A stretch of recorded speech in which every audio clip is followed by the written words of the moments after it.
Marcus Chen had always been the type of person who noticed things others missed. It was what made him such a good maintenance engineer aboard Harmony Station, the massive orbital research facility that housed over 50,000 beings from 37 different species. While other humans rushed through their daily routines, Marcus took his time, observing the intricate dance of interspecies cooperation that made the station function. The station itself was a marvel of engineering, a sprawling structure that rotated slowly in the void between two star systems. Its central hub contained the administrative areas and docking bays, while 5 enormous rings extended outward like the petals of a metal flower.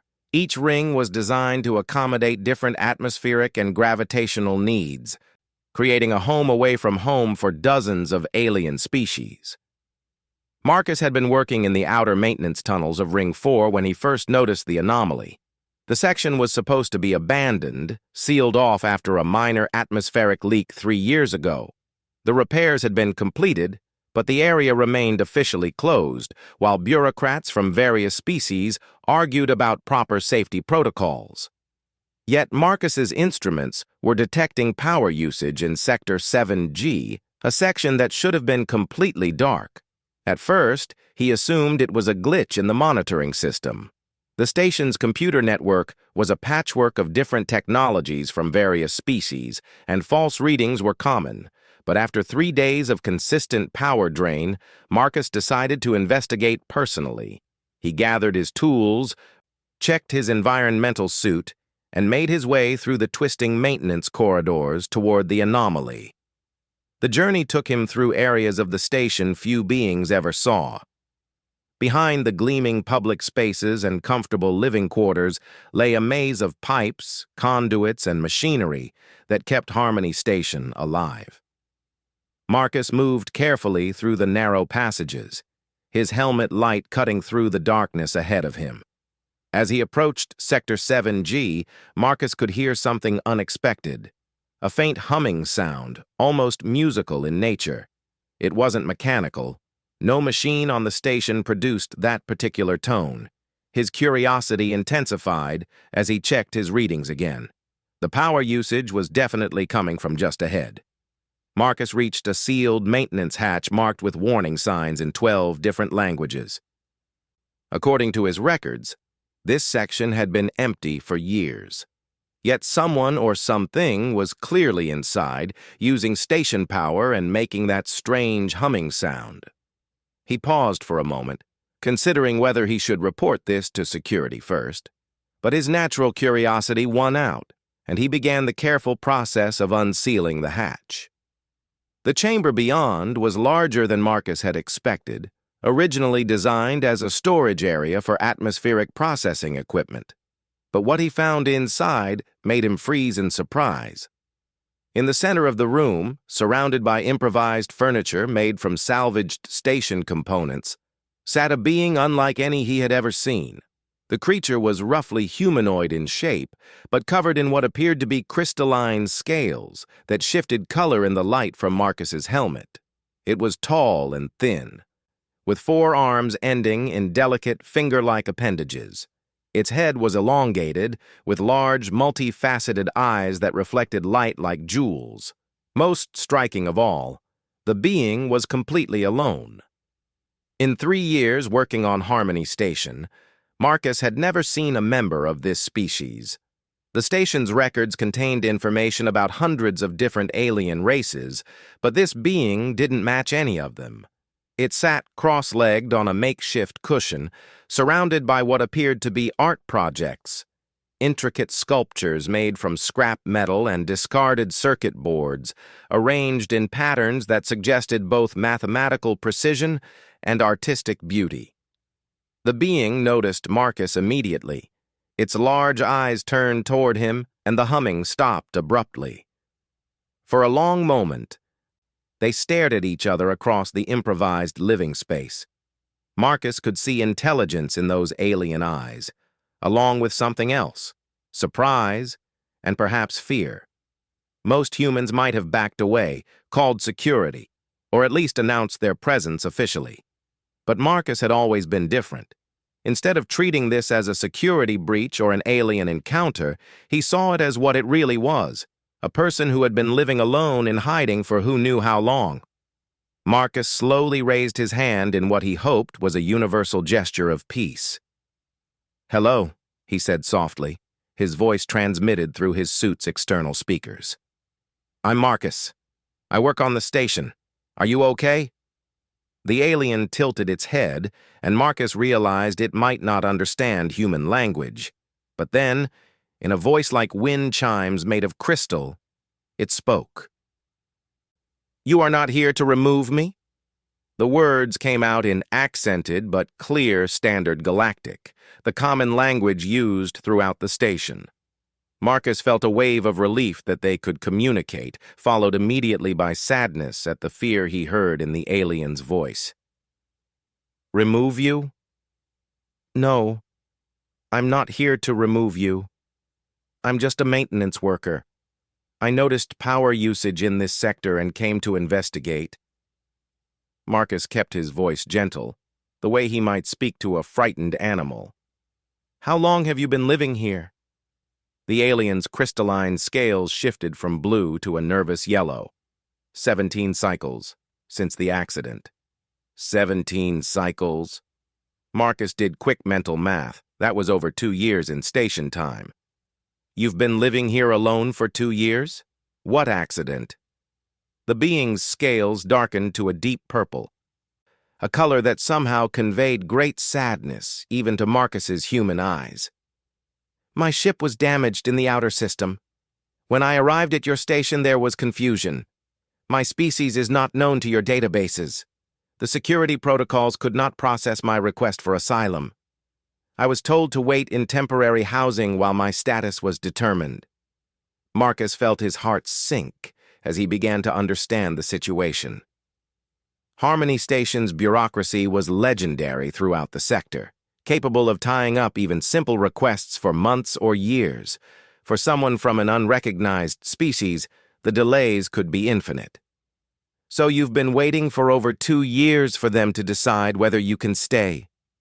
"Not waiting," the alien corrected softly. "I was forgotten. After the first few cycles, the communications stopped. When I went to inquire about my status, the officials said there was no record of my case. They suggested I must be confused, that perhaps I should return to wherever I came from, but my ship is beyond repair, and I have nowhere else to go." The casual cruelty of bureaucratic indifference hit Marcus like a physical blow. Here was a sentient being, clearly intelligent and artistic, who had been essentially erased from the station's records and left to fend for themselves. While thousands of other aliens lived comfortable lives in the station's residential areas, this one had been forced to hide in abandoned maintenance areas, scavenging for food and power. Marcus looked around the makeshift living space again, seeing it with new eyes. What he had initially thought were art projects now revealed themselves as the tools of survival. The sculptures weren't just beautiful, they were functional arrangements designed to maximize the efficiency of salvaged equipment. The being had created a life for itself in this forgotten corner of the station, but it was a life of isolation and uncertainty. "What's your name?" Marcus asked, sitting down cross-legged to appear less threatening. The alien's scales shifted to a surprised green. "You wish to know my name?" "Of course. We're having a conversation. I'd like to know what to call you." "I am called Zephyr of the Singing Crystals, though that is a rough translation. My species uses harmonic patterns to identify individuals. Zephyr will suffice for your language." "It's nice to meet you, Zephyr. I'm sorry about what happened to you. The bureaucracy here can be terrible, but what they did to you is unacceptable." Zephyr's scales rippled through several colors Marcus couldn't interpret. "You speak as though you care about my situation, but you are human. Your species is new to this galactic community. Surely you have your own concerns." Marcus found himself smiling despite the serious situation. "That's exactly why I care. Humans know what it's like to be newcomers, to not fit into existing categories. We've had to fight for our place here, too. though nothing like what you've been through. For the first time since Marcus had entered the chamber, Zephyr's scales brightened to what seemed like a hopeful golden color. You truly mean this? You are not here to report my presence to security? Absolutely not. In fact, I'd like to help if you'll let me. Marcus gestured around the chamber. You've done incredible work surviving here, but you shouldn't have to live like this. Everyone deserves better than hiding in maintenance areas. Help? Zephyr repeated the word as if it were foreign concept. What form would such help take? Marcus thought for a moment. Well, first, let me bring you some real food and some proper lighting. Then we can figure out how to fix your legal status. There have to be protocols for situations like this. I have researched extensively, Zephyr said, its voice carrying deep weariness. The station's legal framework does not account for species not already in the galactic database. Without official recognition, I cannot be granted asylum, temporary residence, or even emergency aid. I exist in a bureaucratic void. Maybe, Marcus said. But you've been researching alone. Humans have a talent for finding creative solutions to impossible problems. We're very good at thinking outside existing systems. Zephyr tilted its head in a gesture that reminded Marcus of a curious bird. This is a known trait of your species? Absolutely. We have a saying. Necessity is the mother of invention. When we can't solve a problem the normal way, we find a new way. Sometimes we even break a few rules in the process. The alien's scales shifted to a pattern of alternating colors that somehow conveyed both hope and skepticism. You would risk your position on this station to help someone you have just met? Marcus considered the question seriously. It was true that helping Zephyr might involve bending or breaking regulations. He could lose his job, or worse. But as he looked at this lonely being surrounded by the art and ingenuity born of desperation, he realized the answer was simple.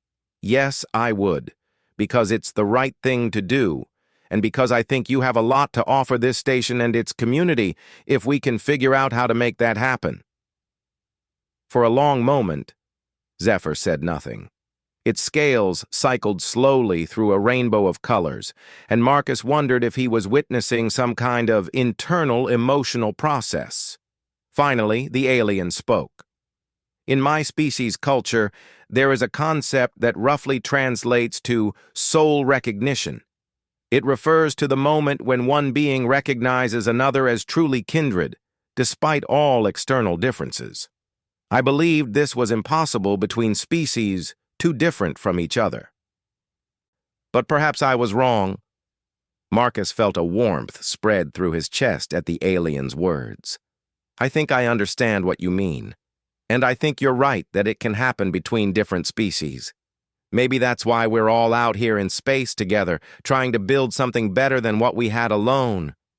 Zephyr rose gracefully to its feet, moving with a fluid elegance that reminded Marcus of a dancer. If you are truly willing to help, then I accept your offer, but I must warn you, my situation may be more complicated than it appears. There are reasons beyond bureaucratic oversight that I remain hidden. Marcus stood as well, intrigued. What kind of reasons? My species was involved in a war many centuries ago. We were on the losing side. The victors decreed that we should be scattered across the galaxy, forbidden from gathering in groups larger than family units. Most other species have forgotten this history, but the legal prohibitions remain embedded in many governmental systems. Marcus felt pieces of the puzzle clicking into place. So even if we could get your species recognized officially, there might be laws preventing you from being granted asylum anywhere. Precisely. I am not merely unknown, I am, technically speaking, contraband. Instead of being discouraged by this revelation, Marcus found himself more determined than ever. This wasn't just bureaucratic incompetence. This was an active injustice that had trapped Zephyr in limbo for centuries-old crimes they had never committed. Well, Marcus said with a grin that Zephyr probably couldn't interpret but might sense in his tone. I did mention that humans are good at finding creative solutions to impossible problems. Being technically contraband just makes this more interesting. Zephyr's scales brightened again, cycling through what Marcus was beginning to recognize as expressions of surprise and hope. You are not deterred by the legal complications? Deterred? Zephyr, my friend, you've just given me a puzzle worth solving. And humans love puzzles almost as much as we love proving that impossible things are just things that haven't been solved yet. For the first time since Marcus had entered the chamber, he heard Zephyr make a sound that could only be laughter, a musical chiming like wind through crystal formations. Perhaps there is hope after all. Very well, Marcus Chen. I place my trust in human creativity and stubbornness. What do you propose we do first? Marcus looked around the chamber once more, his mind already racing with possibilities. First, we make your life here more comfortable while we work on the bigger problem.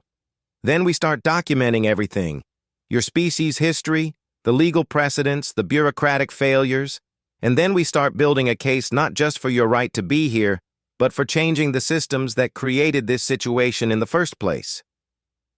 You think in grand terms, Zephyr observed. I think in human terms, Marcus corrected.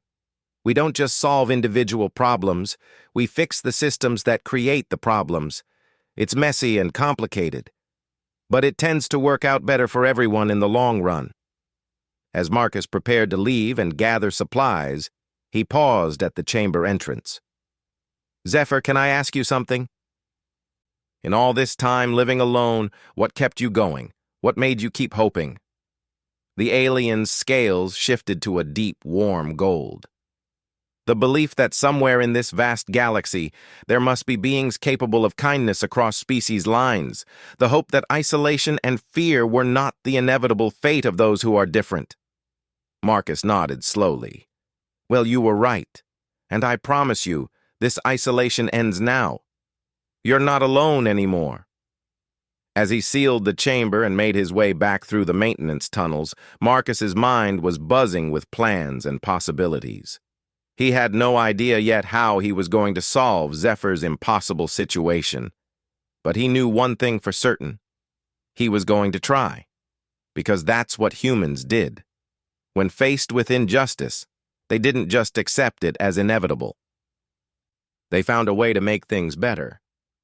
Behind him, in the hidden chamber, Zephyr sat among the art born of necessity and solitude, scales glowing with something that hadn't been there in over 2 years. Hope. Marcus returned to his quarters that evening with his mind spinning. He had promised Zephyr help, but the magnitude of the challenge was becoming clearer with each passing hour.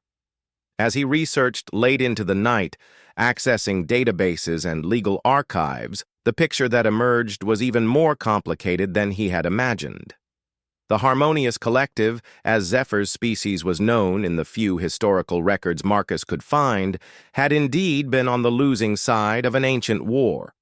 But the details were fragmentary and contradictory. Some sources suggested they had been peaceful mediators who had tried to prevent the conflict. Others painted them as dangerous agitators who had destabilized entire star systems. The truth, as usual, seemed to lie somewhere in between. What was clear was that the legal restrictions against them were real and deeply embedded in galactic law. The dissolution decree, issued over 3 centuries ago, specifically prohibited members of the Harmonious Collective from settling in groups larger than immediate family units.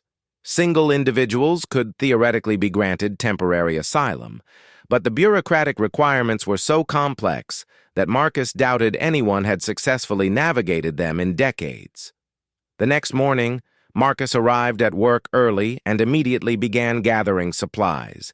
He told his supervisor he needed to check some equipment in the abandoned sections, which was technically true. Then he loaded a maintenance cart with food, water, proper lighting equipment, and a portable computer terminal. When he returned to Zephyr's hidden chamber, He found the alien creating what appeared to be a complex mathematical sculpture from spare wire and discarded circuit boards. The pattern was mesmerizing, somehow suggesting both organic growth and geometric precision. "Good morning," Marcus said as he entered. "I brought supplies." Zephyr's scales brightened immediately upon seeing him. "You returned. I confess, during the night cycle I wondered if perhaps our encounter had been too strange to be believed." "Completely believable," Marcus assured him, beginning to unload the cart. "Though I'll admit, my research last night made your situation look even more challenging than I originally thought." As Marcus set up the proper lighting and unpacked real food, Zephyr watched with fascination. "You have done research? Already?" "All night. I found references to your species, though they're fragmentary and often contradictory. The legal situation is complex, but not hopeless." Marcus plugged in the computer terminal and gestured for Zephyr to join him. "I'd like to hear your version of history, though. The official records seem incomplete." Zephyr approached the terminal cautiously, as if it might explode. "You wish me to access station computers? Will this not reveal my presence?" "This is an isolated terminal, routed through maintenance protocols. It won't show up in security logs." Marcus had spent considerable time that morning ensuring this was true. "I need to understand what really happened to your people before I can figure out how to help you." For the next several hours, Zephyr shared the history of the Harmonious Collective as preserved in their cultural memory. It was a story Marcus found both tragic and inspiring. Zephyr's people had been natural mediators, capable of understanding and translating between vastly different forms of consciousness. They had served as peacekeepers and diplomatic facilitators throughout their region of space. "We could sense the emotional resonances between species," Zephyr explained, their scales shifting through colors that seemed to echo the emotions they described. "Not telepathy exactly, but something similar. We helped others find common ground when conflicts arose. The war that had destroyed their civilization had begun as a trade dispute between two powerful empires. The Harmonious Collective had been called in to mediate, as they had done successfully hundreds of times before. But this conflict was different. Both sides had been manipulated by a third party that wanted the war to happen, that needed the chaos to achieve their own goals. "We discovered the manipulation," Zephyr continued, their colors darkening. "We tried to expose the truth, to show both empires how they had been deceived. But the third party was clever. They convinced both sides that we were the real enemy, that our mediation abilities made us dangerous manipulators ourselves." Marcus felt anger rising in his chest as he listened to the story. "So they turned your greatest strength into evidence of your guilt." "Precisely. The dissolution decree was presented as a mercy. Rather than being executed, we were scattered. Our homeworld was placed under quarantine. We were forbidden from gathering, from maintaining our culture, from practicing our mediation abilities. And the beings who actually caused the war?" Zephyr's scales rippled with bitter purple. "They achieved their goals and faded back into obscurity. Within a generation, few remembered their involvement. The Harmonious Collective became a convenient scapegoat for a war that destroyed millions of lives." Marcus stared at the computer screen, processing the injustice of it all. "That's monstrous. Your entire species was punished for trying to prevent a war they didn't start." "Such is the nature of galactic politics," Zephyr said with resignation. "The powerful write history to suit their needs. Truth is secondary to convenience." But Marcus was already shaking his head. "No, that's not how this ends. Truth might be inconvenient, but it's still truth. And if there's one thing humans are really good at, it's being inconveniently truthful at exactly the wrong moment." Over the following days, Marcus established a routine. He would complete his official maintenance duties, then spend hours with Zephyr, working on research and planning. He brought food, equipment, and companionship to the isolated alien. More importantly, He brought hope. Zephyr, in turn, shared more of their culture and knowledge. Marcus learned about the collective's art, their philosophy, their unique understanding of interspecies harmony. He discovered that Zephyr's apparent sculptures were actually three-dimensional emotional maps, artistic representations of the feelings and relationships they sensed in the station's population. "This is incredible," Marcus said, studying a particularly complex piece that seemed to capture the stress patterns of the station's administrative staff. "You can actually sense all of this from here?" "The emotional resonances travel through the station's structure," Zephyr explained. "Metal and energy conduits carry more than just power and data. I have been inadvertently monitoring the emotional health of this station for over 2 years."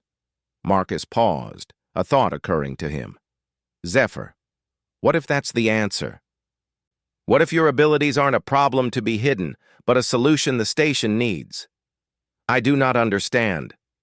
Marcus was already moving toward the computer terminal, his excitement growing. "Harmony Station has been having problems with interspecies conflicts, hasn't it?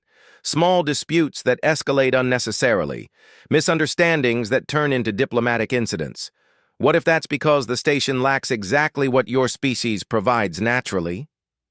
Zephyr's scales shifted to an uncertain yellow. "You suggest I reveal myself? Use my abilities openly?" "Not immediately. First, we need to build a case. Document the problems the station is having, demonstrate how your abilities could help solve them. Then we present you not as a refugee seeking charity, but as a specialist offering services the station desperately needs." For the first time since Marcus had met them, Zephyr looked genuinely frightened. "The legal prohibitions against my species are centuries old and based on lies," Marcus interrupted gently. "Laws can be changed, especially when they're based on false information. But we need to be smart about how we approach this." Marcus spent the next week documenting every interspecies incident on the station he could access through official records. The pattern that emerged was clear. Conflicts were escalating more frequently and taking longer to resolve. Several diplomatic missions had been canceled due to unresolved disputes. Productivity in multi-species work groups was declining. Meanwhile, Zephyr began creating detailed emotional maps of these conflict zones. Their artistic representations clearly showed the underlying stress patterns and emotional disconnections that were causing the problems. More importantly, they showed potential solutions, points where intervention could redirect negative emotions toward more productive outcomes. "This is remarkable," Marcus said, studying Zephyr's latest creation. "You can see exactly where the misunderstandings are happening and how to fix them. The station administration would pay enormous fees for this kind of insight from professional mediators." "If they would accept it from someone like me," Zephyr said doubtfully. Marcus grinned. "That's where human stubbornness comes in handy. We're going to make them an offer they can't refuse." But their planning was interrupted by an unexpected development. Marcus arrived at the chamber one morning to find Zephyr in a state of extreme agitation, their scales cycling rapidly through distress colors. "Marcus, you must leave immediately and not return," Zephyr said as soon as he entered. "Security forces conducted a sweep of this sector yesterday.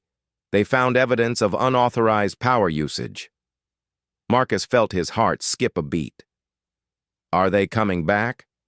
"Unknown. But they are now aware that someone has been living in the abandoned sections. It is only a matter of time before they discover this chamber." Instead of panic, Marcus felt a strange calm settle over him. This was it. Decision time.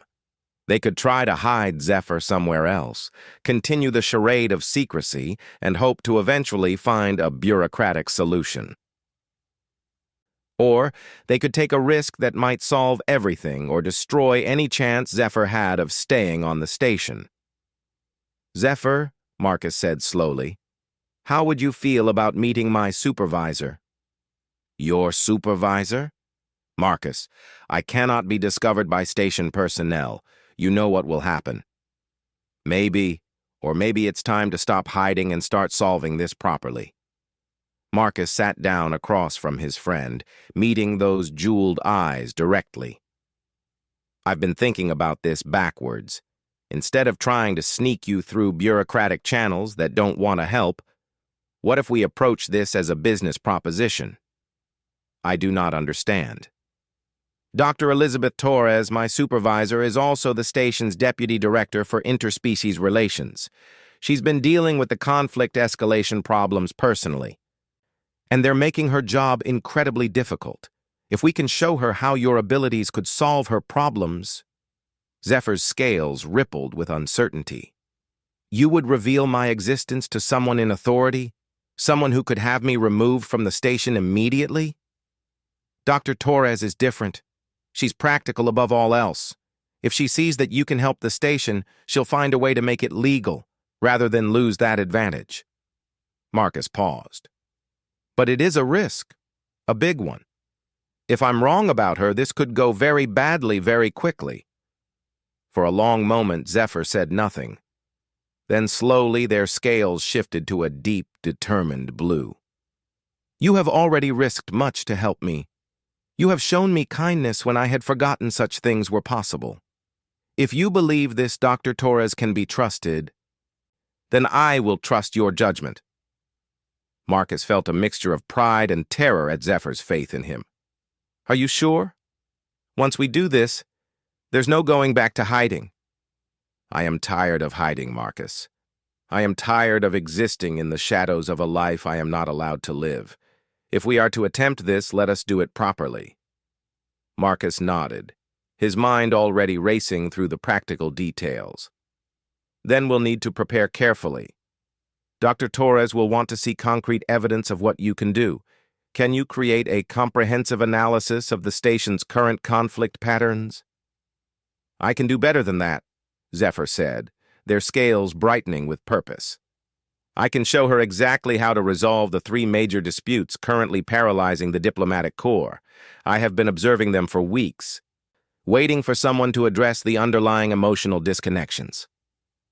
As they began planning their approach to Dr. Torres, Marcus felt the same excitement he had experienced as a child building impossible contraptions in his garage. This was the kind of challenge humans were made for, taking a situation that seemed hopeless and finding a way to turn it into an opportunity. Zephyr, he said as they worked, whatever happens with Dr. Torres, I want you to know something. Meeting you, learning about your people's real history, seeing what you've accomplished here alone, it's changed how I think about justice and fairness. Even if this doesn't work out the way we hope, it's been worth it. Zephyr's scales shifted to that warm golden color Marcus had learned to associate with deep emotion. And you have reminded me why my people believed so strongly in the possibility of harmony between different species. Not because all beings are the same, but because some beings choose kindness even when it would be easier to choose indifference. As they prepared for what would either be Zephyr's salvation or doom, Marcus reflected on how much his world had expanded in just a few weeks. He had started this as a simple maintenance check and stumbled into a friendship that was teaching him new ways to see both justice and compassion. Tomorrow, they would find out if the universe still had room for that kind of hope. Dr. Elizabeth Torres was having the worst day of what had already been a terrible month. 3 major diplomatic incidents in 2 weeks, each one more ridiculous than the last. The Zephyrian trade delegation had stormed out after the Centaurian ambassador made what they claimed was an insulting gesture during lunch. The Federation Science Council was threatening to relocate their research grants because of unresolved tensions with the mining collective. And now the Harmony Station's reputation as a model of interspecies cooperation was being questioned by governments throughout the sector. She was reviewing incident reports in her office when Marcus Chen knocked on her door. Elizabeth knew Marcus well.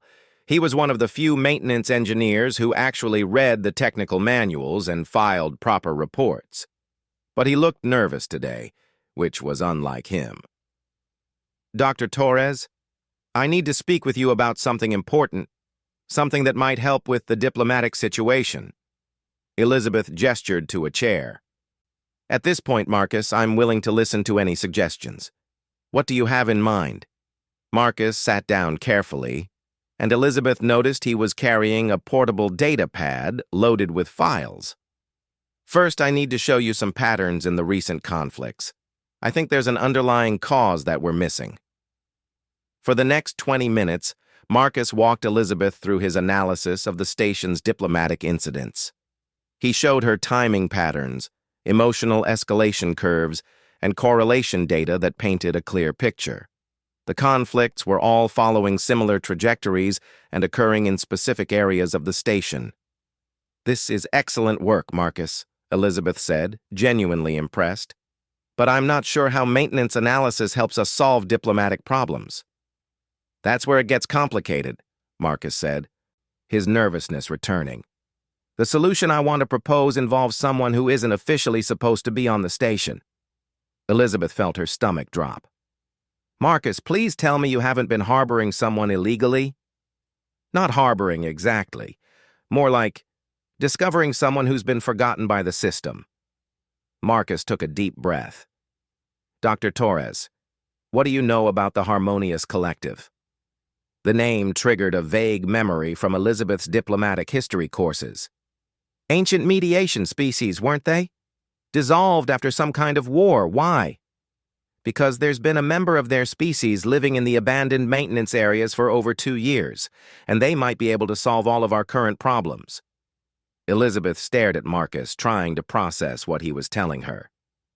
A Harmonious Collective survivor? Here? For 2 years? Her mind raced through the legal implications. "Marcus, do you understand how serious this is? That species is under galactic prohibition. Harboring one of them could result in criminal charges. I understand the legal situation, but I also understand that those prohibitions were based on false information, and that this individual has capabilities that could revolutionize how we handle interspecies relations." Marcus leaned forward, his nervousness replaced by passion. "Dr. Torres, they can literally sense the emotional patterns that cause conflicts. They've been monitoring the station's population for years, mapping the stress points and misunderstandings that lead to diplomatic incidents." Elizabeth felt a migraine beginning behind her eyes. "Even if that's true, the legal framework doesn't allow for exceptions based on useful abilities.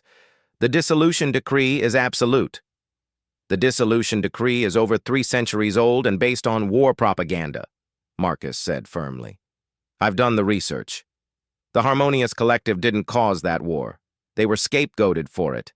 And the beings who actually orchestrated the conflict disappeared into history while an entire species paid the price. Marcus, you can't just overturn galactic law because you think it's unfair." "No, but I can present evidence that it's based on false premises and is actively harming the goals it was supposedly designed to achieve." Marcus activated his datapad again. "Dr. Torres, Harmony Station exists to promote interspecies cooperation. We're failing at that mission because we're lacking exactly the capabilities that the Harmonious Collective was designed to provide. How is that justice?" Elizabeth rubbed her temples, feeling the weight of an impossible decision settling on her shoulders. As deputy director, she had sworn to uphold galactic law, but as someone who genuinely believed in the station's mission, she couldn't ignore Marcus's argument. If what he was saying was true, they were turning away exactly the help they needed because of ancient prejudices. "Suppose, hypothetically, I was willing to listen to your proposal," she said carefully. "What exactly are you suggesting?" "A meeting. Give me 1 hour to show you what this individual can do. Let them demonstrate their abilities and their knowledge. If you don't think they can help the station, I'll respect whatever decision you make about their status." Elizabeth knew she should say no immediately. Meeting with someone under galactic prohibition was at minimum a career-ending mistake and possibly a criminal act, but she also knew that the current diplomatic crisis was spiraling out of control and traditional solutions weren't working. 1 hour, she said finally. But Marcus, if this goes badly, it won't just be your career on the line. I need you to understand that. I understand completely, and I believe this is worth the risk. 2 hours later, Elizabeth found herself following Marcus through maintenance corridors she had never seen before. The deeper they went into the station's infrastructure, the more surreal the situation felt. She was about to meet a member of a species that had been mythical to her until this morning, in hopes of solving problems that seemed unsolvable through conventional means. When Marcus opened the sealed hatch and gestured for her to enter the hidden chamber, Elizabeth's first thought was that she had stumbled into an art gallery. The space was filled with intricate sculptures that seemed to capture movement and emotion in solid form. Her second thought was that the being sitting in the center of the room was the most beautiful alien she had ever seen. Zephyr rose gracefully as they entered, their crystalline scales shifting through what Elizabeth somehow understood were greeting colors. When they spoke, their voice was like music made of wind and crystal. "Dr. Torres, I presume. Marcus has spoken of you with great respect. I am honored to meet you, though I understand this meeting places you in a difficult position." Elizabeth found herself staring, fascinated despite herself by Zephyr's alien grace and obvious intelligence. "You're really a member of the Harmonious Collective." "I am indeed. The last of my line as far as I know, and certainly the only one of my people in this sector of space." Zephyr's scales shifted to a color that conveyed sadness. "I understand that my presence here violates numerous regulations. Marcus has informed me of the legal risks you face by agreeing to this meeting. Then you understand why this conversation needs to be very convincing very quickly," Elizabeth said, trying to maintain professional distance. "Of course. Marcus, would you show Dr. Torres the analysis of the Centaurian incident?" Marcus activated the portable computer and displayed what appeared to be a three-dimensional map of the station's diplomatic quarters. Colors flowed through the display like living things, showing patterns Elizabeth couldn't immediately interpret. "What am I looking at?" she asked. Zephyr moved to stand beside her, and Elizabeth caught a faint scent like ozone and growing things. "These are the emotional resonance patterns during the incident between the Centaurian ambassador and the Zephyrian trade delegation. The blue streams represent anxiety and uncertainty, the red shows anger and frustration, and the yellow indicates confusion and miscommunication." As Zephyr explained the display, Elizabeth began to see the incident from an entirely new perspective. What had appeared to be a sudden diplomatic explosion was actually the culmination of days of mounting tension and misunderstanding. "Here," Zephyr said, pointing to a specific intersection in the pattern. "This is where the ambassador's gesture occurred. But you can see that both parties were already experiencing high stress levels. The gesture itself was not inherently offensive. It was misinterpreted because both species were already primed for conflict by accumulated frustration." Elizabeth studied the display, her analytical mind grasping the implications immediately. "You're saying the gesture was just the trigger, not the cause?" "Precisely. The real cause was a series of minor miscommunications over the previous week that created emotional resonance patterns primed for explosive interaction. If someone had recognized and addressed those patterns early, the incident could have been prevented entirely." "Show me how," Elizabeth said. For the next hour, Zephyr walked Elizabeth through detailed analyses of all three major diplomatic incidents. In each case, they demonstrated not only how the conflicts had developed, but exactly where and how intervention could have prevented them. More importantly, they showed Elizabeth intervention points that were still available to resolve the ongoing tensions. "The Centaurians and Zephyrians are not fundamentally incompatible," Zephyr explained. "Their conflict stems from different approaches to time and decision-making, The Centaurians prefer rapid consensus and immediate action, while the Zephyrians value thorough deliberation and considered response. Neither approach is wrong, but when they interact without proper mediation, each group interprets the other's behavior as disrespect. Elizabeth found herself leaning forward, completely absorbed in Zephyr's analysis. And you can see all of this from their emotional patterns? I can sense the underlying fears and assumptions that drive their reactions. The Centaurians fear that Zephyrian deliberation indicates lack of commitment. The Zephyrians fear that Centaurian urgency indicates reckless decision-making. Both fears are based on cultural misunderstanding rather than actual incompatibility. How would you resolve it? Zephyr's scales brightened with enthusiasm. Create structured interaction protocols that honor both approaches. Give the Zephyrians time to deliberate while providing the Centaurians with clear timelines and intermediate progress reports. Allow each group to contribute their strengths to the decision-making process instead of seeing their differences as obstacles. Elizabeth realized she was nodding along with Zephyr's suggestions. They weren't just theoretical. They were practical solutions that addressed the real underlying issues. This is incredible. You can actually see the emotional architecture of diplomatic relationships. It is what my people were designed for, Zephyr said simply. We served as bridges between species that might otherwise never find common ground. Elizabeth looked around the chamber again, seeing Zephyr's artwork with new understanding. These weren't just sculptures. They were diagnostic tools, emotional maps that revealed the hidden currents of interspecies interaction. In the hands of someone who understood them, they could prevent conflicts before they started.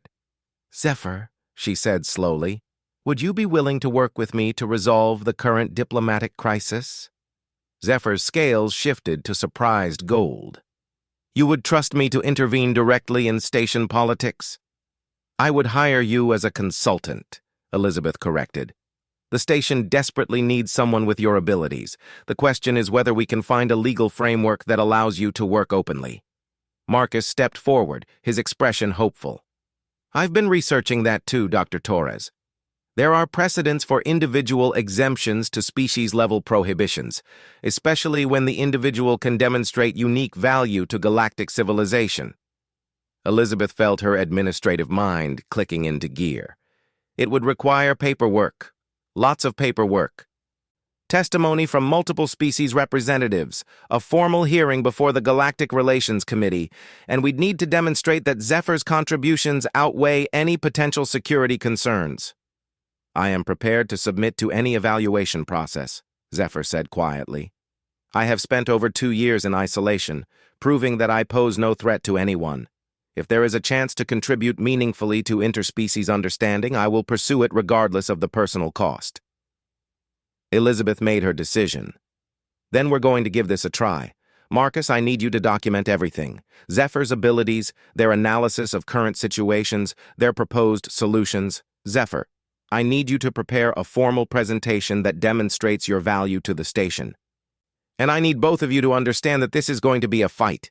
There will be people who oppose this purely on principle. Dr. Torres, Zephyr said, their scales cycling through colors Elizabeth was beginning to recognize as deep gratitude. Why are you willing to take this risk for someone you have just met? Elizabeth considered the question seriously. Because Marcus is right about something, justice based on lies isn't justice at all. And because this station was built on the idea that different species can work together for common good, if we turn away someone who can help us achieve that goal just because they're inconvenient, then we're failing our own mission. Over the following weeks, Elizabeth threw herself into the complex process of legitimizing Zephyr's presence on the station. She filed formal requests for individual exemption hearings, documented the station's current diplomatic problems, and built a case for Zephyr's unique qualifications as an interspecies mediator. Meanwhile, Zephyr began working informally with Elizabeth on the immediate diplomatic crises. Using their emotional mapping abilities, they identified specific intervention points that could de-escalate the conflicts. Their suggestions were subtle but effective. Timing recommendations for meetings, seating arrangements that minimized stress triggers, communication protocols that honored different cultural approaches to negotiation. Within 2 weeks, all 3 major diplomatic incidents had been resolved. The Centaurian and Zephyrian delegations not only resumed their trade negotiations, but requested that future discussions follow the new protocols Elizabeth had implemented based on Zephyr's advice. The Federation Science Council withdrew their threats to relocate, praising the station's innovative approach to conflict resolution. The mining collective signed a new cooperation agreement that had been stalled for months. The success attracted attention throughout the sector. Requests began pouring in for Harmony Station to mediate other interspecies disputes. Elizabeth found herself fielding calls from ambassadors and trade representatives who wanted to understand the station's new methodology. When the formal hearing was finally scheduled, Elizabeth felt confident they had built an unassailable case. Zephyr's contributions to the station's mission were documented and undeniable. Multiple species had provided testimonials supporting their work. Even former opponents of the Harmonious Collective had been forced to admit that individual merit should outweigh historical prejudice.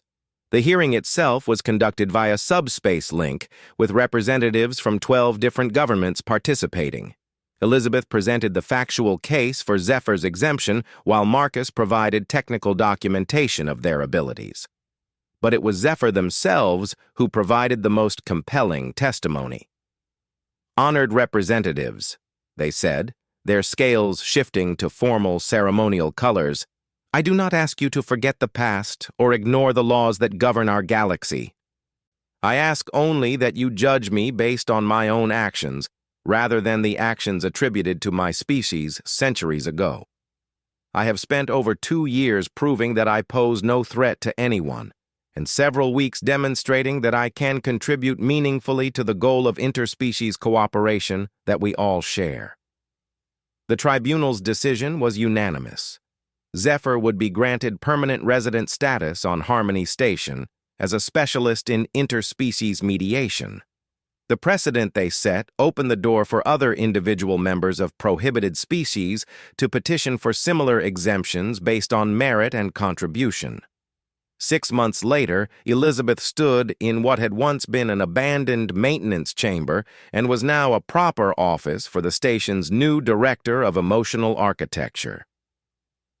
Zephyr had become not just a legal resident, but an essential part of the station's operations. Their work had transformed Harmony Station from a place where different species coexisted into a place where they truly thrived together. "Any regrets?" Elizabeth asked Marcus, who was helping install new equipment in Zephyr's office. Marcus grinned, the same expression he'd worn when he first decided to help an isolated alien in a forgotten corner of the station. "Only that it took us so long to figure out the obvious solution." Which was that the best way to solve impossible problems is to stop accepting that they're impossible. Humans have a talent for that. But apparently it works even better when you have friends to help. Zephyr looked up from their latest emotional architecture display, scales glowing with contentment. "In my people's philosophy, we believe that isolation is the enemy of understanding, and understanding is the foundation of harmony. Marcus Chen taught me that this principle works across species boundaries. Dr. Torres proved that it can work across legal and political boundaries as well." Elizabeth smiled, watching the dynamic patterns flow across Zephyr's display as they monitored the emotional health of the station's population. "I think we all learned something important. Individual compassion can change systems, but only if you're brave enough to act on it, and stubborn enough to keep pushing when the systems push back," Marcus added. Through the office windows, they could see the bustle of Harmony Station's main concourse, where dozens of species went about their daily business in peaceful cooperation. It looked the same as it had before, but Elizabeth knew it was fundamentally different. The station now had something it had been missing, someone whose entire purpose was to help different species understand each other. As Elizabeth prepared to leave, Zephyr called her back. Dr. Torres, I have a question about human nature. Marcus spoke of your species' talent for solving impossible problems. But I think the real talent is recognizing when something that appears impossible is actually just ignored. Is this accurate? Elizabeth considered the question thoughtfully. I think you're right, Zephyr. Humans are good at looking at systems that don't work and asking why they have to stay that way. We're not always right and we're not always successful, but we tend to keep trying even when everyone else has given up. This is why you were willing to help me, even when it would have been easier to follow existing protocols? Partly. But mostly it's because helping you was the right thing to do, and humans have a hard time ignoring that once they recognize it. As Elizabeth walked back through the station's corridors, she reflected on how much had changed in such a short time. A forgotten individual had become a vital community member. Ancient injustices had been overturned through patience and evidence, and a station dedicated to interspecies cooperation had finally learned how to achieve its true potential. It had started with one human maintenance worker who noticed something others had missed and refused to accept that nothing could be done about it. In Elizabeth's experience, that was exactly how the best changes always began, with someone who cared enough to try and was stubborn enough to keep going when trying became difficult. Behind them, in an office that had once been a hiding place, Zephyr continued their work of mapping the emotional currents that flowed between species. Their scales glowed with the satisfaction of a purpose finally fulfilled, and their art captured the harmony that was possible when understanding replaced fear. The isolation was over, replaced by something far more valuable, true belonging in a community that valued what they had to offer. The universe, it turned out, still had room for hope after all.